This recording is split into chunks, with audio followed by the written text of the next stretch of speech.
কাল একজন চিত্রনায়িকা বিমানবন্দর থেকে গ্রেফতার হয়েছে। আজকে আপনার ক্যাবিনেটের একজন উপদেষ্টা এটা সমালোচনা করেছেন, মোস্তফা সরোয়ার ফারুকী। বলছেন যে এটা মানে গত কি করে ফেলা হচ্ছে কিনা, মানে একজনের এটা আপনি কি বলবেন? আমি তো উনি যে কী করছে এটা আমি জানি না, ওইটা যার যার ব্যক্তিগত মত প্রকাশের স্বাধীনতা তো সবাই আছে। এটার ক্ষেত্রে আমি অনেকবার বলছি কেউ যেন ভোগান্তির শিকার না হয়, এই জন্য আমরা অবশ্যই ব্যবস্থা নিব। আমরা বলছি শুধু দুষ্কৃতিকারী যেন আইনের আওতায় আসে এবং শাস্তি ভোগ করে, কোনো একটা নিরীহ লোক যেন কোনো অবস্থায় শাস্তি ভোগ যেন না করে, এই ব্যবস্থা আমরা অবশ্যই নিব। না, গতকালে ওনার এগেস্টে তো আমরা ইনভেস্টিগেশন তো শেষ হয় নাই। ইনভেস্টিগেশন শেষ হইলেছে না, ইনভেস্টিগেশন শেষ হওয়ার আগে তো বোন আমি বলতে পারবো না যে হ্যাঁ।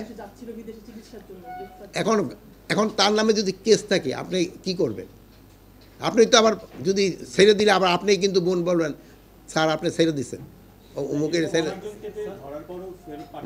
তার এগেনস্টে কোনো কেস নেই, তার এগেনস্টে কোনো কেস ছিল না। বিষয় কেস থাকলে যদি আমার বিদেশ যাত্রা নিষেধ না থাকে তাহলে কেন আমাকে আটকাবে? বিদেশ যাত্রা নিষেধ আছে কিনা একটা পলিসি আছে, ওই পলিসির মতো যেটা যারা পড়ে তাদের